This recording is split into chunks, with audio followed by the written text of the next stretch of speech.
بسم اللہ الرحمن الرحیم۔ ایک روایت ہے، یہودی علماء میں سے ایک عالم نے آ کر رسول اللہ صلی اللہ علیہ وآلہ وسلم کو السلام علیکم یا محمد کہا، تو اس پر ایک صحابی نے اس کو دھکا دیا، وہ گر جاتا۔ اس نے کہا، آپ نے مجھے دھکا کیوں دیا؟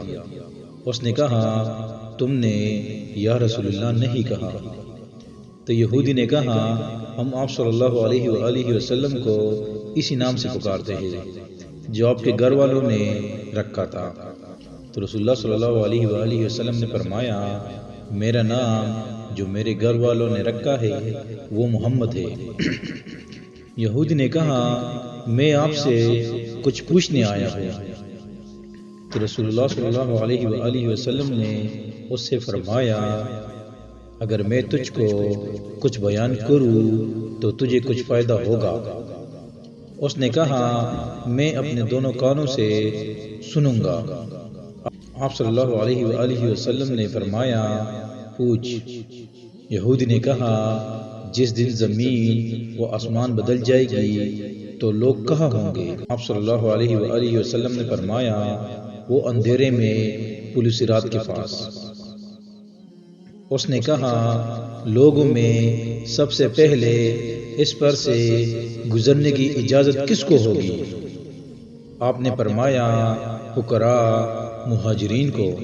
یہودی نے کہا، جب وہ جنت میں داخل ہوں گے تو ان کا تحفہ کیا ہوگا؟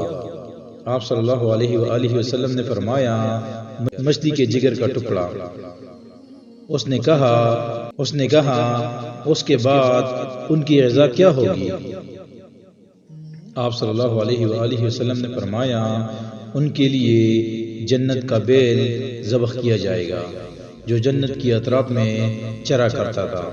اس نے کہا، اس پر ان کا پینا کیا ہوگا؟ فرمایا، ایک چشمہ ہے جس کو سلسبیل کہا جاتا ہے۔ اس نے کہا، آپ نے سچ فرمایا۔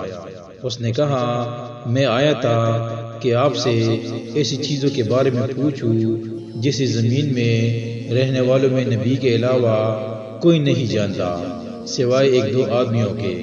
آپ صلی اللہ علیہ وآلہ وسلم نے فرمایا کہ میں تجھ کو بتاؤں تو تجھے فائدہ ہوگا۔ اس نے کہا، میں توجہ سے سنوں گا۔ میں آیا تھا کہ آپ سے کچھ سوال کروں بچے کی پیدائش کے بارے میں۔ فرمایا، مرد کا نطفہ سفید اور عورت کا پانی زرد ہوتا ہے۔ جب یہ دونوں پانی جمع ہوتے ہیں تو اگر مرد کی منی عورت کے منی پر غالب ہو جائے تو اللہ کے حکم سے بچہ پیدا ہوتا ہے، اور اگر عورت کی منی مرد کے منی پر غالب آ جائے تو بچی پیدا ہوتی ہے اللہ کے حکم سے۔ یہودی نے کہا، آپ نے سچ فرمایا، اور آپ صلی اللہ علیہ وآلہ وسلم اللہ کی نبی ہے۔ پھر وہ چلا گیا تو نبی اکرم صلی اللہ علیہ وآلہ وسلم نے فرمایا، اس نے جو کچھ مجھ سے سوال کیا ان میں سے مجھے کسی بات کا علم میرے پاس نہ تھا، یہاں تک کہ اللہ نے مجھے اس کا علم عطا فرمایا۔ سبحان اللہ۔